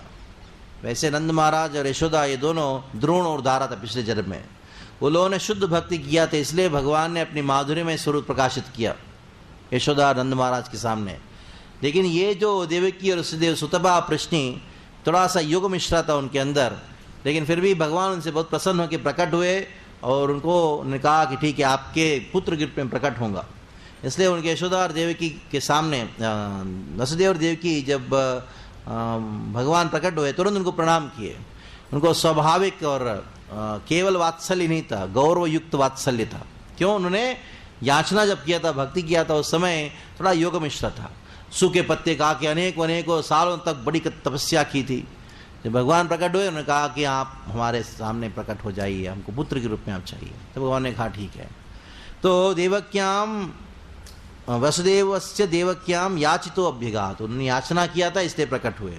प्रकट होके अजस्त्वम अस्य क्षेमाय, अजन्मा अस्य, अजस्त्वम अजन्मा होने पर भी अस्य क्षेमाय वदाय च सुरद्विषाम। और देवकी वसुदेव बहुत तकलीफ में थे। क्यों है? असुरों की वजह से। तो असुरों को मारने के लिए, नहीं सुरद्विषाम, सुरद्विषाम करते हैं सुरों से या भक्तों से तो द्वेष करते हैं। कौन है? असुर लोग। वदाया, वदाया मतलब उनको ने आप आके मारे। तो इसके द्वारा क्या हो रहा है? क्षेमाया, सारे लोगों की क्षेम आप चाहते हैं। खास करके भक्तों को रक्षा करने की हेतु जब आप आते हो, उसके अंदर स्वाभाविक तरीके सारा जगत को अपने आप क्षेम, अपने आप अच्छा हो जाता है। उनको कुछ अलग से कुछ करने की जरूरत नहीं है। नहीं, सारे लोगों की कल्याण हो, वो अपने आप हो जाता है। भगवान आते हैं, भक्तों को रक्षा करते हैं, उसके द्वारा सारा जगत का अपने आप कल्याण हो जाता है, उसकी कोई विशेषता नहीं है। तो दूसरे श्लोक में भगवान की प्राकट्य के विषय में कहा गया है, अपरे वसुदेवस्य देवक्याम याचितोऽभ्यगात, देवकी और वसुदेव को की याचना की वजह से आप प्रकट हुए। तब ये भी प्रश्न उत्पन्न होता है कि देवकी और वसुदेव पिछले जन्म में सुतपा प्रश्न थे, क्या देवकी और वसुदेव क्या नित्य सिद्ध नहीं है? भगवान के जो माता पिता नित्य सिद्ध होना चाहिए, तो ये भी है। देवकी और वसुदेव जो हैं भगवान के नित्य सिद्ध पार्षद है। भगवान की धाम में जब भगवान प्रकट होते हैं उनके साथ देवकी वसुदेव प्रकट होते हैं। वो नित्य सिद्ध होने के वजह से उनको पिछला जन्म कहाँ था? पिछले जन्म तो था ही नहीं। लेकिन ऐसा वर्णन किया गया है, सुतपा और प्रश्नि अगले जन्म जब यानी भगवान से प्रार्थना करके पुत्र के रूप में जब उनको वरदान मिला, अगले जन्म में क्या हुआ? जब भगवान प्रकट हुए देवकी और वसुदेव के साथ, सुतपा और प्रश्नि देवकी और वसुदेव के शरीर में प्रवेश किए और भगवान के जो उनके जो पुत्र को प्राप्त करने के जो वात्सल्य हैं, उस वात्सल्य को जैसे वसुदेव और देवकी अनुभव करते हैं, सुतपा और प्रश्नि वसुदेव शरीर में प्रवेश करके वो उनको उसी प्रकार का भावना को अनुभव किया। जैसे हम लोग ये कहेंगे नंद महाराज यशोदा, उनके पिछले जन्म में द्रोण और दारा थे, ये बड़ा अपराध होता है क्यों? क्योंकि नंद महाराज यशोदा कौन है? भगवान के नित्य सिद्ध पार्षद है, भगवान की धाम में उनको पिछला जन्म था ही नहीं, वो कहीं बंधन में नहीं आते क्योंकि पार्षद है। लेकिन इसको कैसे समझे? हम इस प्रकार समझ सकते हैं कि द्रोण और दारा नंद महाराज यशोदा के शरीर में प्रवेश करके वो जो आनंद नंद महाराज यशोदा अनुभव कर रहे कृष्ण की वात्सल्य में, उस आनंद को द्रोण और दारा भी वो अनुभव कर रहे हैं। इस बात को हमको थोड़ा सा जानना चाहिए। आगे 2 श्लोक हुआ जहाँ भगवान की प्राकट्य कारण को वर्णन किया। अभी और 2 श्लोक है जिसके अंदर कुंती वाणी कहती है, भारावताराण्यन्ये भुवो नाव भारावताराण्यन्ये भुवो नावैवो ददो सीदन्त्या भूरिभारेण जातो हि आत्मभुवार्तितः सीदन्त्या भूरिभारेण जातो हि भुवार्तितः भुव आर्तितः। भुव मतलब ब्रह्मा जी, आत्मभुव आर्तितः, आत्मभुव मतलब ब्रह्मा जी, आत्मभुव मतलब स्वयंभू। जो स्वयंभू कौन है? ब्रह्मा। ब्रह्मा जी प्रकट हुए, भगवान की नाभि से कमल प्रकट हुआ, उधर से डायरेक्टली ब्रह्मा जी प्रकट हुए, इसलिए उनको स्वयंभू कहा जाता है, ये आत्मभू कहा जाता है। तो आत्मभू ब्रह्मा जी ने आर्तितः प्रार्थना किया, भगवान से प्रार्थना की है। बड़ा प्रसिद्ध लीला आप सब जानते हैं। ब्रह्मा जी ने प्रार्थना किया। ब्रह्मा जी क्यों प्रार्थना किए थे? भगवान के 10वें स्कंद में लीला आती हैं किस प्रकार भुवा यानी भूमि देवी गाय का रूप धारण करती है। गाय का रूप धारण करके ब्रह्मा जी के पास जाती है। तो ब्रह्मा जी को उन्होंने याचना किया, अपने दुख बताया। तो ब्रह्मा जी ने सोचा ठीक है, ये जो भूमि देवी हैं वो कौन है? सब विष्णु की पत्नी है। अभी मैं तो सृष्टि करता हूँ, मेरा डिपार्टमेंट वो नहीं है कि उनको रक्षा करना। रक्षा करना है मतलब असुरों को मारना। असुरों को मारने का डिपार्टमेंट किसका है? किसको मृत्यु करना, मारना, डिस्ट्रॉय करना का डिपार्टमेंट शिव जी का। जब ब्रह्मा जी ने कहा चलो शिव जी के पास जाते हैं, तो ब्रह्मा जी पृथ्वी को साथ में लेते हुए शिव जी के पास गए। तो शिव जी ने कहा ठीक है, मेरा डिपार्टमेंट तो डिस्ट्रॉय करना, असुरों को तो मैं मारूंगा, हाँ, लेकिन बात यह है कि इधर रक्षा है। असुरों का नाश पृथ्वी की रक्षा के लिए, रक्षा मेरा डिपार्टमेंट नहीं है चलो हम जाते इंद्र के पास, क्योंकि इंद्र जो है भगवान के प्रतिनिधि है, वो राजा है देवताओं का, तो वो संभालेंगे, चलो उनके पास जाएंगे। तो इंद्र गया। इंद्र ने कहा ठीक है, मैं रक्षा ज़रूर करूँगा, लेकिन ये मेरे लिए ठीक नहीं होगा, उचित नहीं है। मैं सारा प्रजा को रक्षा कर सकता हूँ, लेकिन ये कौन है? पृथ्वी माँ है और भगवान की पत्नी है, विष्णु पत्नी का धीमहि, विष्णु की पत्नी है पृथ्वी, और किसी और की पत्नी को रक्षा करना ये शोभा नहीं देता, ये करना नहीं चाहिए, धर्म के विरुद्ध है। पत्नी का रक्षा करना केवल पति का ही कर्तव्य है। तो इसलिए हम सबको उधर जाना चाहिए, कृष्ण के पास जाना चाहिए। तो सब लोग इंद्र गए तो सारे देवता लोग भी पहुंचे, सब लोग जा रहे हैं। जाके भागवत के 10 से इसका वर्णन है किस प्रकार क्षीरम क्षीर पयोनिधे पुरुषम पुरुष सूक्तेन। क्षीर सागर के तट पे गए और सब लोग पुरुष सूक्त को उच्चारण करने लगे। और जैसे पुरुष सूक्त का उच्चारण करने लगे, कुछ समय के बाद ब्रह्मा जी के हृदय में भगवान ने कुछ बातों कहा, कुछ आदेश कहा। ब्रह्मा जी को भगवान ने कहा आप चिंता मत करो, मैं प्रकट हो रहा हूँ, कुछ ही समय प्रकट हो रहा हूँ, मुझे मालूम है सब दुख क्या है, लेकिन आप सबको बताओ कि उनके देवताओं को अलग अलग यदुकुल में जाके प्रकट हो जाए, अलग अलग जगह प्रकट हो जाए, ताकि मैं आप लाके लीला करूँगा उसमें मेरे भाग ले सकते हैं। उनकी पत्नियों को भी कहना कि वो भी तत्प्रियार्थ थे, मेरे प्रसन्नता के लिए वो भी जाके व्रज में प्रकट हो जाए। इसलिए उनको देव गोपियाँ कहा जाता है, देवचरी गोपियाँ, देवताओं की पत्नियाँ गोपियों के रूप में प्रकट हुआ देवचरी गोपियाँ। ये पूरा लीला भागवत में वर्णन है।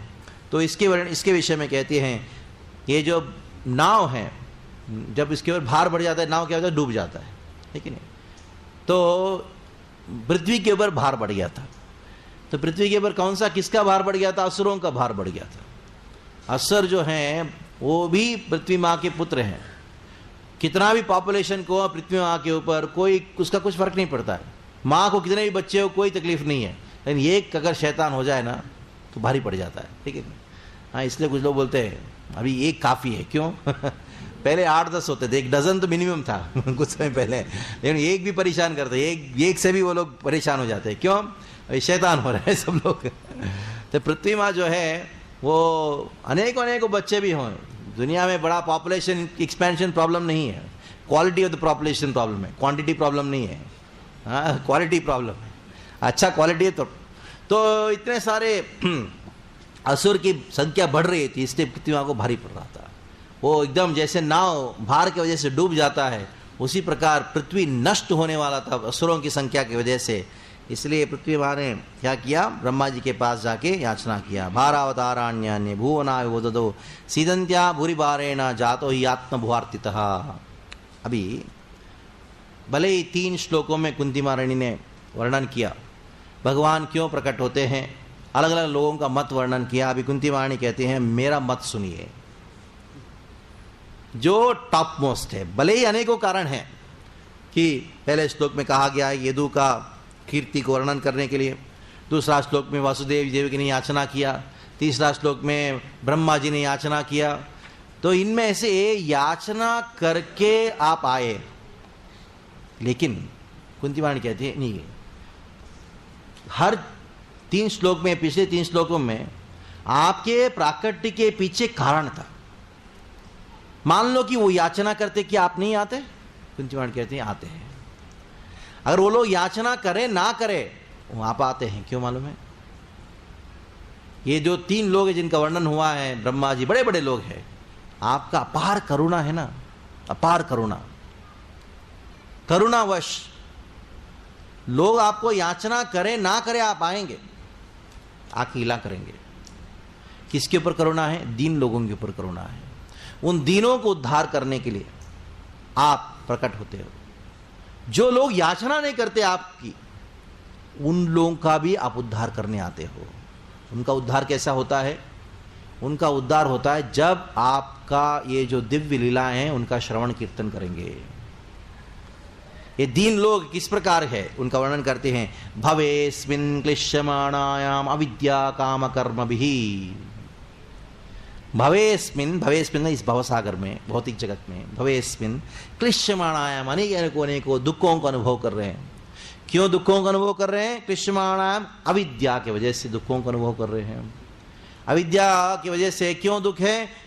कर्म भी, अनेकों कार्य कर रहे हैं, कर्म के बंधन में फंसे हुए। क्यों? कामना, अविद्या की वजह से कामना, कामना की वजह से कर्म। तो इसकी वजह से सब लोग दुखी हैं। और ये जो लोग हैं, हे भगवान प्रकट हो जाइए, कोई याचना नहीं कर रहा है ना, वो पुण्य श्लोक है, उन लोगों के लिए आप प्रकट होते हो। आपकी प्राकट्य के पीछे ये सबसे महत्वपूर्ण कारण है। असुरों को मारना जो है वो सबसे महत्वपूर्ण कारण नहीं है। क्यों? असुरों को मारना क्या? असुर के हृदय में परमात्मा के रूप बैठे हो ना, उधर से निकल जाओ, खत्म हो जाएगा असुर।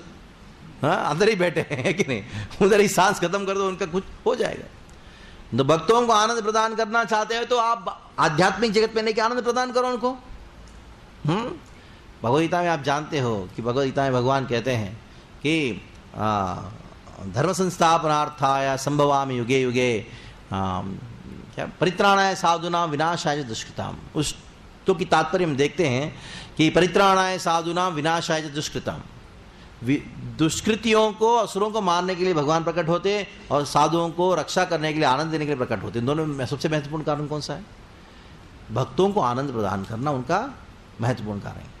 एक कुंती महारानी कहते हैं भक्तों को आनंद प्रदान आप कभी भी कहीं भी कर सकते हो, लेकिन बात यह है कि जो इस जगत में अनेकों अनेकों जीव हैं जो अनेकों अनेकों दुखों का अनुभव कर रहे हैं, वो इतना दुखों में मग्न है कि आपको प्रार्थना भी नहीं करते।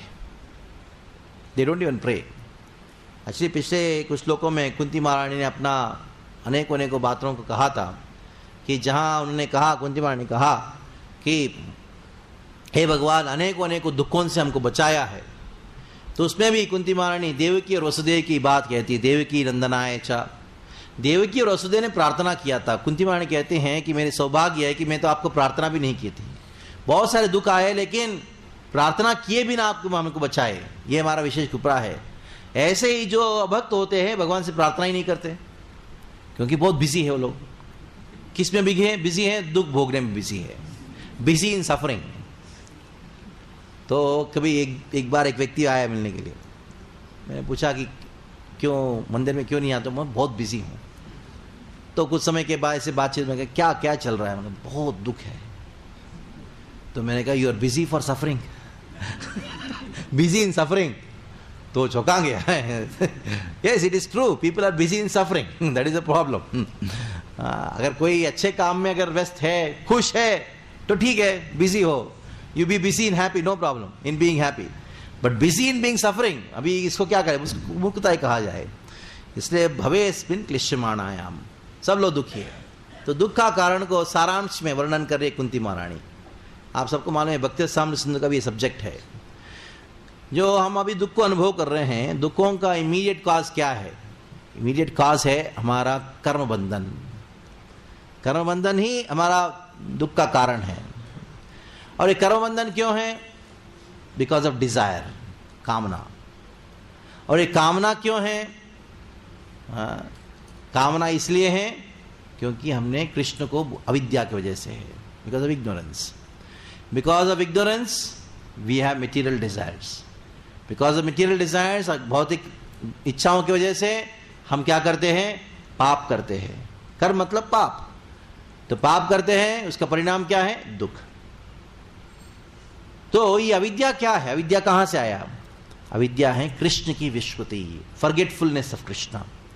फॉरगेटफुलनेस ऑफ कृष्ण, कृष्ण की विस्मृति जो है वो अविद्या है।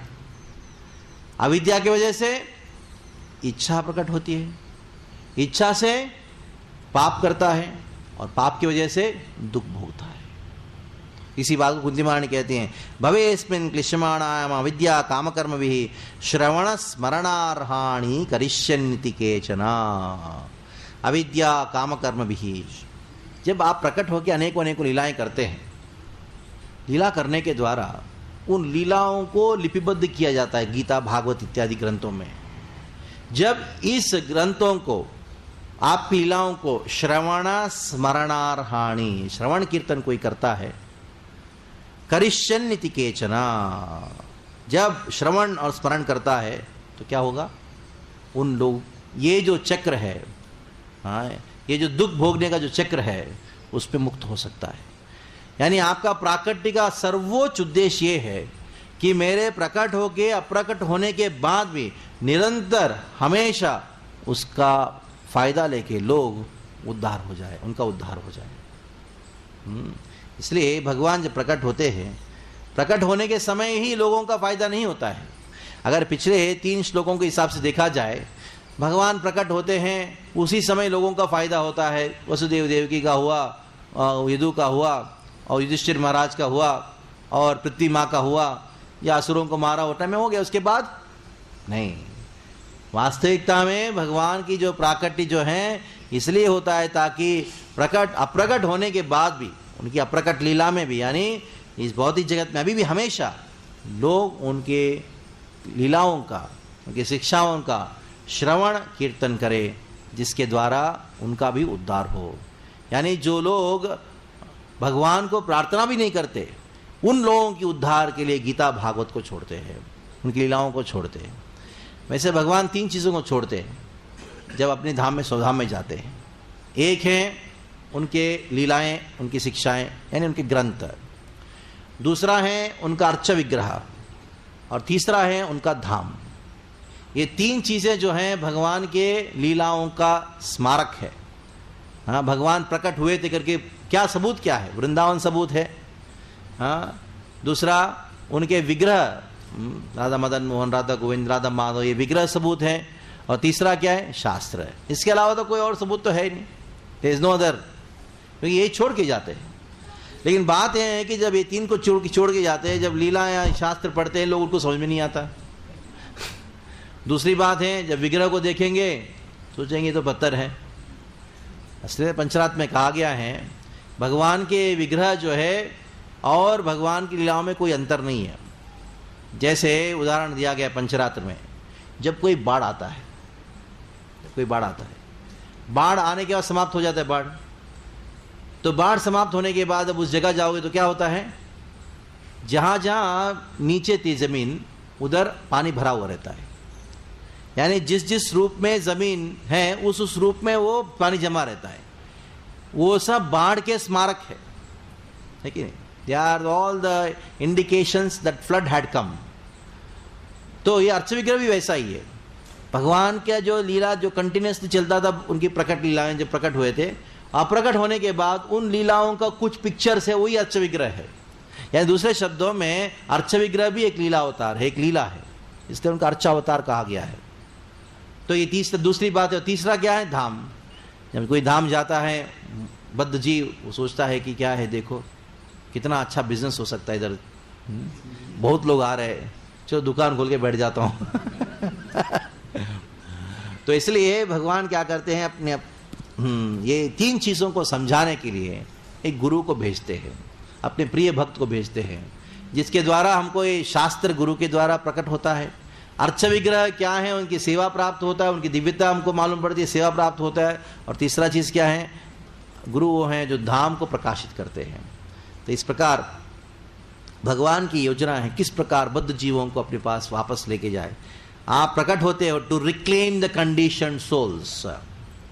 इसी बात को भागवतम के पहले स्कंद में ही जब पूछा गया था भगवान क्यों प्रकट होते हैं, आप सबको मालूम है, पहले अध्याय के पहले कुछ श्लोकों में उन्होंने पूछा था, 6 नैमिषारण्य के 6 ऋषियों ने पूछा था कि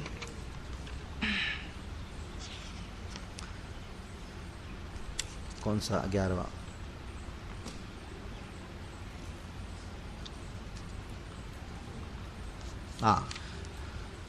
सुत जानाति भद्रम ते भगवान सात्वताम पति देवक्याम वसुदेवस्या जातो यस्य चिकीर्षया। ये प्रश्न था। तो इस प्रश्न का जवाब देते हुए दूसरे अध्याय के आखिरी में वो लोग कहते हैं, हे भगवान आप प्रकट होते हो, किसके लिए प्रकट होते हो? ताकि लोग जो है आपकी लीलाओं को श्रवण कीर्तन करके वापस आए। भगवत्येष सत्वेन लोकान् वै लोकभावनः लीलावतारानुरतो देवतिर्यन् नरादिषु। भगवान प्रकट होते हो अलग अलग रूपों में, अलग, क्योंकि लोकान् वै लोकभावनः लीलावतारानुरतो अलग अलग लीलाएं करते हो। क्यों करते हो? भावयत्येष सत्वेन लोकान् वै लोकभावनः। भावयत्येन सत्वेन लोकान् वै लोकभावनः। आप लोगों के अंदर आपकी प्रति भावना को जागृत करने के लिए इन लीलाओं करते हैं। वो जैसे आपकी प्रति भावना जागृत होता है, भक्त बनता है, तो निश्चित रूप से भगवान की धाम में जाता है। तो इसी बात को कुंती महारानी कह रहे, the most important purpose of Krishna's appearance is for the condition souls, कि भक्तों के हृदय में भक्ति जागृत हो, यानी बद्ध जीवों के हृदय में भक्ति जागृत हो। ये सबसे महत्वपूर्ण कारण है। अभी जैसे लीलाओं को श्रवण करता है, श्रवण कीर्तन करता है, तो उसको क्या प्राप्त होता है तुरंत, उसका वर्णन अगले श्लोक में हुआ है। किस प्रकार वो आनंद को अनुभव करते हैं श्रवण कीर्तन करने के द्वारा, उसका वर्णन कुंती महारानी अगले श्लोक में कहती है। तो कल और परसों 2 दिन है, जो बाकी बचे हुए श्लोक है हम समाप्त करने के प्रयास करेंगे। श्रीमद् भागवतम की, श्रील प्रभुपाद की जय।